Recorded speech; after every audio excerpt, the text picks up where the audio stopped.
In today's programme, we'll take you from the wilds of Africa to the rolling hills of South Shropshire. Artistically, of course. Welcome to ShropArts.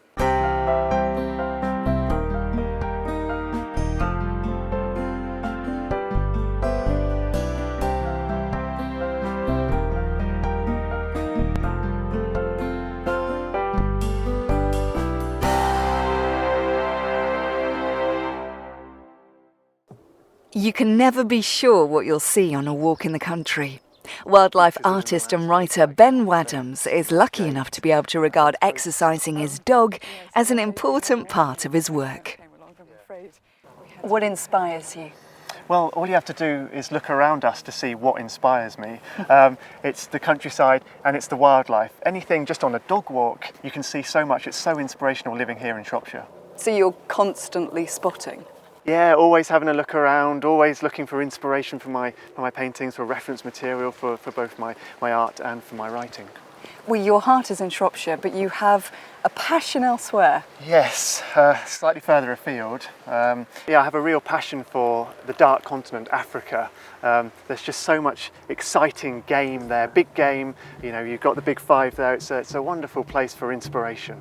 I can't wait to see some of your work. Well, let's hope I don't disappoint you. How do you capture these moments?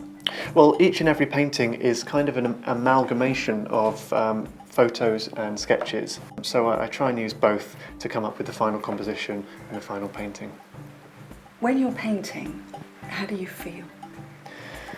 Well, it's always a challenge to really capture that passion that I have for the wildlife. The wildlife comes first, the interest in the wildlife comes first, and then I can put brush to canvas, as it were. So I try and capture the spirit of the animal. Actually, looking at the elephant reminds me of a story. We were driving through the bush and suddenly came across this herd of elephants. Must have been about 25, 30 elephants. Goodness! And a few protective sort of mothers and things. So they gave us a bit of a fright, and then they just blended away, completely blended away, and you wouldn't know you were sat next to a massive animal like that. It just blends completely away. You can't hear them, can't see them, nothing. It's unbelievable. You can be 15 feet away from it, nothing there at all. It's unbelievable. Yeah, that's what I love. Well, our next artist is in no danger of being eaten by lions or stampeded by elephants, but poet Janie Mitchell finds her natural environment in South Shropshire just as compelling.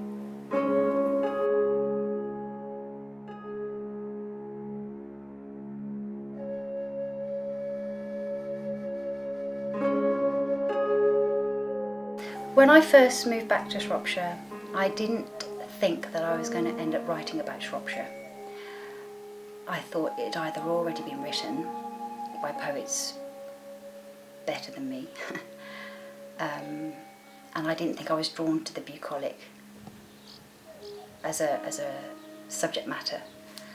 But inevitably, if you're going on long walks and you come across things like a pheasant stuck in a fence or an old building, you can't help but have the wheels turning.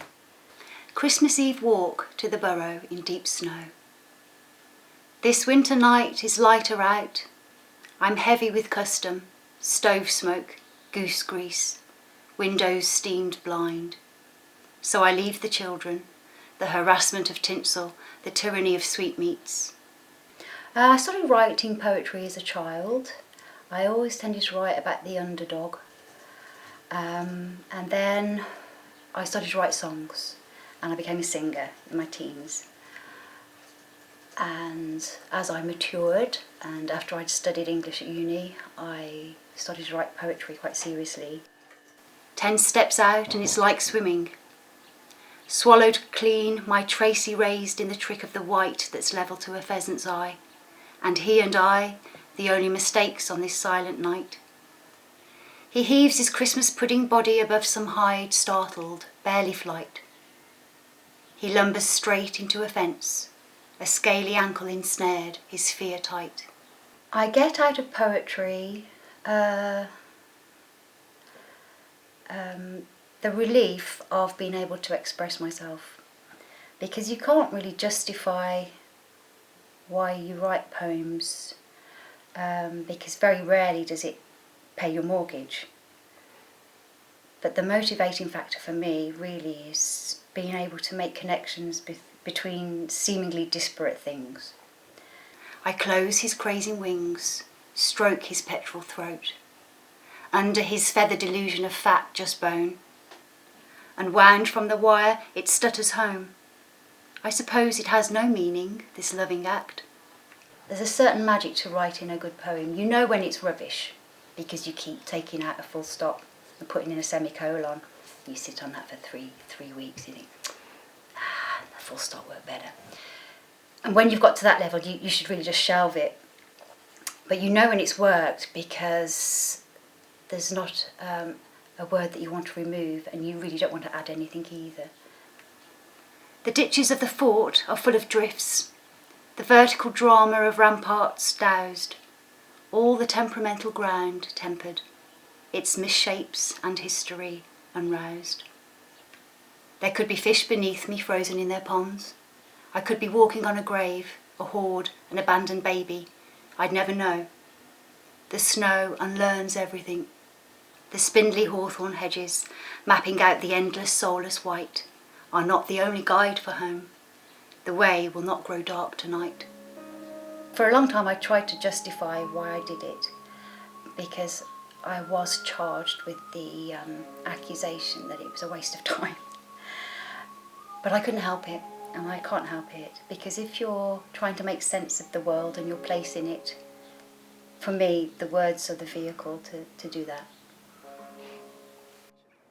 Well, that's it for this edition of ShropArts. I look forward to seeing you next time.